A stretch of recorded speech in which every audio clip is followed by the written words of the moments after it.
Pemirsa, saya masih berbincang dengan Dr. Nastiti Kaswandani, anggota Unit Kerja Koordinasi UKK Respirologi Ikatan Dokter Anak Indonesia.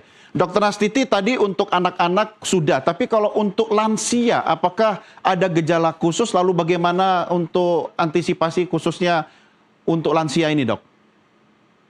Ya, baik, Mas Doni. Kalau untuk lansia memang gejalanya tidak sama dengan anak-anak. Biasanya memang bisa dimulai dengan gejala batuk, pilek, kemudian demam. Tetapi biasanya pada lansia penyakit berat itu ditandai dengan lemas dan tidak mau makan. Nah, ini yang berbeda. Jadi ketika orang tua atau lansia itu tidak mau makan, kemudian tampak lemas, buang air kecilnya juga berkurang, ini biasanya suatu penyakit yang menuju ke arah lebih berat. Ketika itu disinyalir bahwa ini ada kemungkinan yang tertular flu, maka lansia yang sudah tidak mau makan, sulit minum, itu juga harus segera dibawa ke rumah sakit. Dan pada komplikasi selanjutnya juga bisa menunjukkan gejala sesak napas ya, seperti napasnya terasa berat, lebih cepat, kemudian tampak tarikan-tarikan otot pernafasan yang biasanya tidak terlihat, itu juga menunjukkan tanda keparahan pada lansia. Dok, ini yang paling penting nih, karena kita agak masih terbayang-bayang COVID kemarin kan. Apakah penderita flu ini akan mengalami anosmia, kehilangan indera penciuman atau gimana nih, Dok? Ya, anosmia atau kehilangan penciuman bukan gejala flu yang sering dijumpai dibandingkan dengan penyakit COVID. Jadi itu bukan suatu gejala yang sering dijumpai pada flu. Bisa saja misalnya terutama ada manifestasi mampet atau gejala hidung yang berat itu bisa terjadi. Tapi itu bukan merupakan gejala yang lebih sering dijumpai dibandingkan dengan COVID. Namun kalau kita lihat angka kematian pada influenza itu sebenarnya lebih tinggi dibandingkan dengan COVID. Kalau dilihat rate mortality-nya atau angka kematiannya, sehingga meskipun ini bukan pandemi, tapi kalau pada kelompok-kelompok dengan risiko tinggi seperti yang tadi saya sebutkan, balita, lansia dengan orang berpenyakit kronik, itu angka kematiannya juga meningkat. Sehingga di negara-negara yang maju, maka pemerintah menyediakan vaksinasi influenza untuk kelompok-kelompok berisiko ini tanpa dikenakan biaya. Kalau di Indonesia ini belum masuk ke program nasional, sehingga diharapkan nantinya vaksinasi influenza juga bisa masuk ke program nasional khususnya untuk pasien-pasien yang berisiko tinggi ini. Berapa kali harus divaksin, Dok? Ya, vaksinnya itu bisa diberikan mulai usia 6 bulan sampai lansia, jadi mulai usia termudanya 6 bulan. Nah, untuk pemberiannya itu harus diulang setiap tahun sekali. Kalau di negara-negara 4 musim yang winternya berber ya, di belahan bumi utara seperti Kanada, Amerika, kemudian Eropa, maka musim winternya di September, Oktober ke atas, Oktober, November, dan sampai Februari, maka mereka memberikan vaksinasi influenza itu di bulan September, sebelum September. Sehingga waktu menghadapi winter itu sudah terlindungi. Di Australia, belahan bumi selatan, Selandia Baru, Australia, itu sebaliknya, winternya kan Juni-Juli ya, maka mereka memberikannya mungkin di awal Februari atau Maret. Di Indonesia, influenza ditemukan sepanjang tahun. Sehingga vaksinasi itu bisa diberikan kapan saja, karena perlindungannya 1 tahun, nanti 1 tahun itu akan diulang kembali.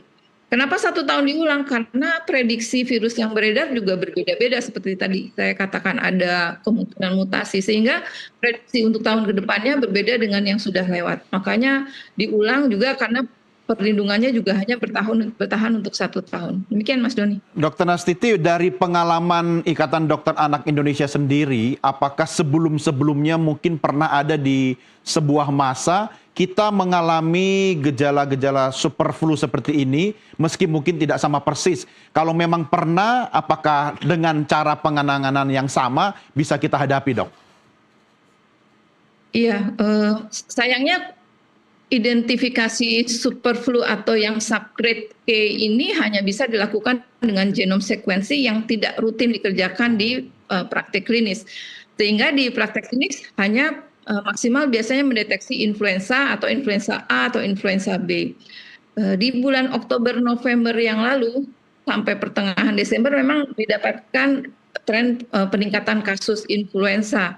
yang pada bulan lalu sempat menyebabkan kesulitan untuk memperoleh antivirus oseltamivir. Itu agak sulit teman-teman dokter anak mendapatkannya. Jadi memang peningkatan kasusnya dirasakan cukup banyak di bulan kemarin, di bulan Oktober dan November. Desember ini sudah ada lagi obat antivirusnya sehingga tidak kesulitan. Jadi kemungkinan memang sudah ada sebelumnya, tapi kemungkinan baru didapati di 25 Desember kemarin ya, karena pemeriksaan yang intensif mungkin. Jadi keparahan influenza ini tetap stabil, tidak ada peningkatan yang berlebihan, hanya saja memang peningkatan kasusnya kemarin di bulan Oktober November didapatkan lebih tinggi dari biasanya. Ya, Dok, selain lansia, kemudian anak-anak, urutan berikutnya yang masuk dalam kelompok rentan yang harus kita waspadai ini kelompok apa aja nih, Dokter Nastiti? Ya, jadi yang pertama adalah pasien-pasien yang mengkonsumsi obat-obat yang menurunkan daya tahan tubuh. Ya, misalnya pasien-pasien yang minum obat-obatan yang menurunkan daya tahan tubuh. Misalnya pasien kanker, kemudian pasien-pasien dengan autoimun, kemudian pasien-pasien dengan pasien reumatoid itu yang minum obat yang mempunyai efek menurunkan daya tahan tubuh. Yang kedua adalah pasien yang dari segi penyakitnya juga daya tahan tubuhnya rendah. Misalnya mohon maaf pasien HIV itu kan penyakitnya sendiri mempunyai daya tahan tubuh yang rendah. Lalu selanjutnya pasien-pasien dengan penyakit kronik yang sebetulnya imunitasnya tergantung dari keparahan penyakitnya. Misalnya pasien diabetes, pasien penyakit jantung, pasien penyakit ginjal. Itu penyakit-penyakit yang banyak ditulis sebagai kelompok-kelompok berisiko yang kalau terkena virus influenza dia bisa keparahannya lebih tinggi. Pengaruh nggak sih, Dok, terhadap penyebaran virus ini lebih cepat karena di negara itu memiliki 2 musim atau 4 musim? Kira-kira gimana, Dok?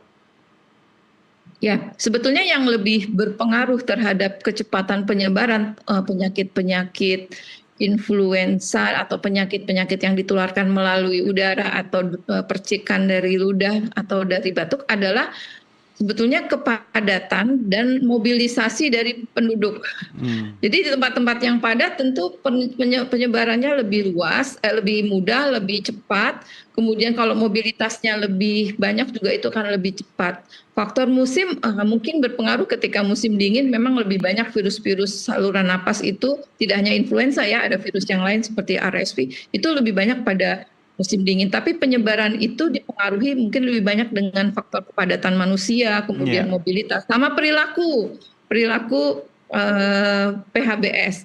Seringkali kita mendapati orang yang sakit tidak mau mengenakan masker, sehingga masih banyak dari kita termasuk saya mengenakan masker di kerumunan ketika saya merasa sehat. Kenapa? Karena orang yang sakit nggak mau pakai masker. Nah, itu perilaku yang kurang bertanggung jawab sebetulnya ya. Iya. Gitu. Apalagi malam tahun baru kan pada mau foto-foto, Dok. Masa pakai masker? Tapi ini penting sekali nih. Silakan, jangan Dok. Sampai nanti selesai malam tahun baru kemudian sakit parah sehingga tertular dan akhirnya masuk rumah sakit. Jangan sampai. Jadi tetap perilaku hidup bersih sehat mesti yang merasa sakit harus pakai masker lah begitu. Iya. Ini penting sekali Dokter Nastiti sampaikan karena ini mulai sore-sore gini menjelang malam orang sudah mulai berkerumun, berkumpul, ya kan? Paling tidak itu langkah preventif ya, Dok, yang bisa dilakukan oleh kita semua ketika kita mau ngumpul di malam tahun baru ini pakai masker gitu ya, Dok ya? Ya, kalau kita sangat khawatir, apalagi kita mempunyai resiko ya, kita termasuk kelompok resiko, sebaiknya kita mengenakan masker, apalagi itu tadi, mohon maaf, yang rokoknya banyak. Kenapa? Asap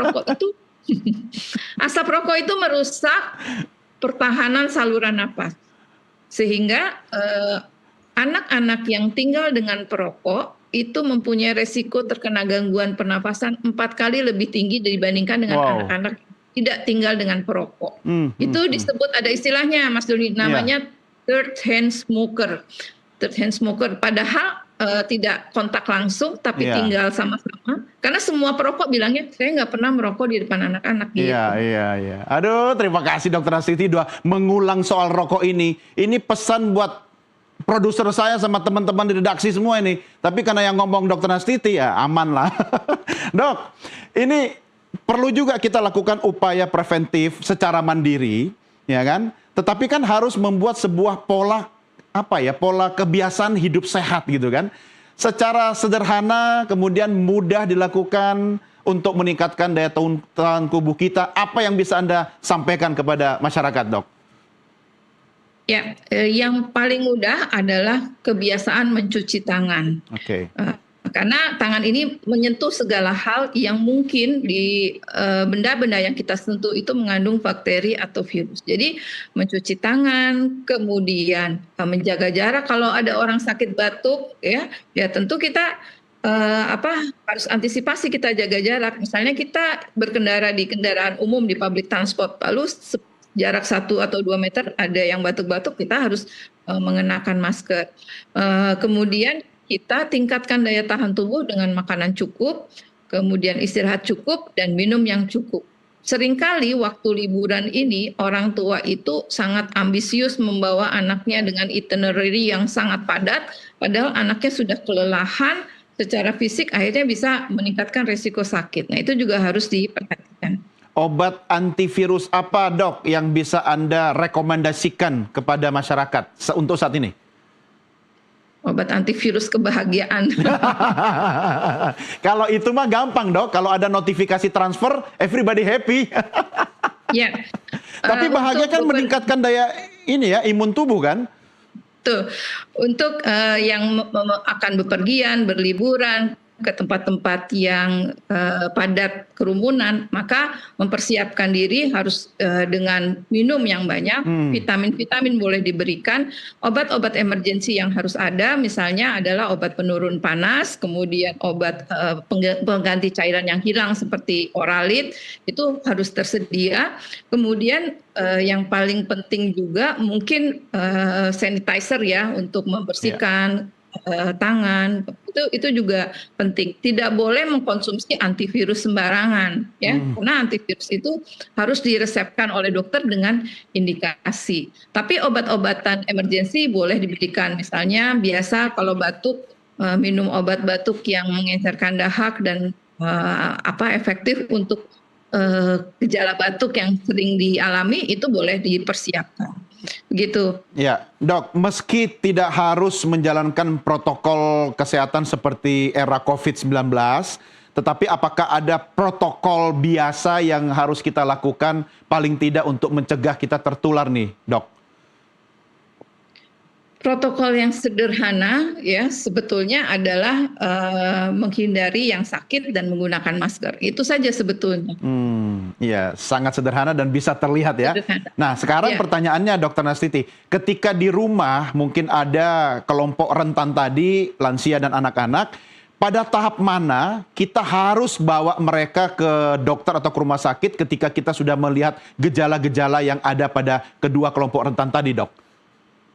Ya, secara umum kita bisa melihat namanya keadaan umumnya ya. Ketika kesadarannya masih baik, masih bisa merespon kita dengan baik, kemudian gejala-gejalanya tidak menunjukkan gejala sesak napas atau penurunan kesadaran, kita masih bisa merawat di rumah. Selama dia masih bisa minum, itu kita juga masih bisa merawat di rumah. Tetapi ketika ada kondisi ketika mulai demamnya sangat tinggi, sulit minum, kemudian ada gejala sesak, rasa tidak nyaman, kok nafasnya terasa berat, begitu. Itu atau muntah-muntah yang sulit diatasi sehingga tidak ada cairan yang masuk, itu harus dibawa ke rumah sakit. Kalau untuk anak atau mungkin balita, Dr. Nastiti, apakah ada kondisi khusus yang memang tidak boleh kita tunggu lama-lama, gejalanya sudah muncul? Apalagi kalau misalnya balita itu dia mempunyai satu kondisi yang berbeda dengan balita-balita yang lain. Apa itu kira-kira, Dok? Ya, pada anak tertentu ada kondisi yang ketika anak itu mengalami demam, dia mudah terjadi kejang, namanya kejang demam. Nah, kalau ketika kejang demam itu harus dibawa ke rumah sakit. Atau kalau sudah pernah kejang demam sebelumnya, biasanya orang tua juga mempunyai obat anti kejang di rumah, itu yang bisa diberikan.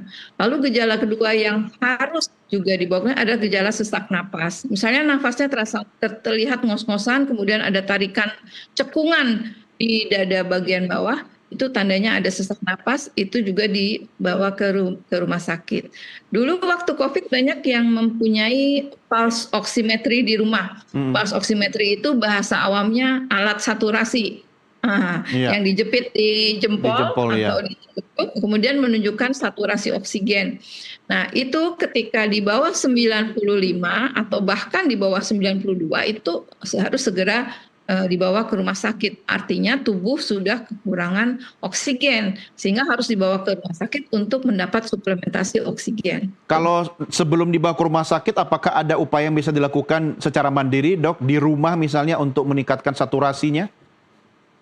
Kalau untuk meningkatkan saturasi, yang bisa meningkatkan adalah oksigen. Akan tetapi secara umum kondisi sakit biasanya kekurangan cairannya cukup bermakna. Sehingga kalau anaknya masih bisa minum, itu diberikan minum yang banyak supaya dehidrasinya teratasi. Karena anak bisa juga lemes karena dehidrasi. Biasanya orang tua ketika melihat anaknya lemas itu kan malah takut memberikan cairan. Padahal ketika dia misalnya kehilangan cairan karena demam tinggi atau muntah-muntah, dia perlu diganti cairannya dengan cairan yang lebih tinggi. Iya, kalau orang dewasa mudah ya, Dok, tinggal menambah jumlah asupan air minum begitu ya setiap hari ya. Ya, tapi tidak mudah juga kalau memang dia merasakan tidak nyaman ya. Kembung ya, Dok, ya. Ada sakit tenggorokan juga, kadang penelan terasa sakit. Nah, itu juga terkadang tidak mudah. Ya, tapi jangan dijadikan alasan buat bapak-bapak smoker untuk meningkatkan oksigen di tubuhnya, semok-semok begitu ya, Dok, ya. Dokter Nastiti, terakhir sebelum kita berpisah, apa yang bisa Anda himbau kepada masyarakat kita agar kita bisa melalui badai super flu ini, Dok? Baik, yang pertama tidak perlu panik meskipun istilahnya super flu itu sebetulnya flu A yang memang varian lainnya sudah kita hadapi di beberapa dekade ini. Jadi tidak perlu panik yang berlebihan. Karena sebetulnya super flu itu penamaan yang tidak ada di standarnya di medis. Tapi tidak juga jangan dianggap enteng ya, menganggap remeh, cuma flu. Nah itu juga nggak boleh, nggak boleh berlebihan menganggap super flu, tidak boleh juga cuma flu, karena flu ini bisa menyebabkan kematian. Jadi bagaimana caranya? Yang pertama adalah memperbaiki imunitas tubuh dengan nutrisi yang cukup, minum yang cukup, vitamin boleh diberikan, istirahat yang cukup, hindari asap rokok.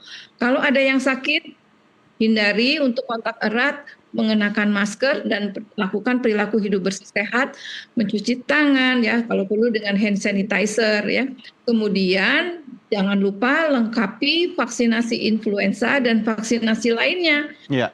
Termasuk vaksinasi yang mencegah radang paru, terutama untuk risiko tinggi, yaitu balita, lansia, dan orang-orang dengan penyakit kronik. Baik, jangan khawatir, Dr. Nastiti. Kita hadapi super flu dengan super body yang sehat. Dr. Nastiti, terima kasih. Salam sehat dan selamat menyambut tahun baru. Terima kasih, Mas Doni.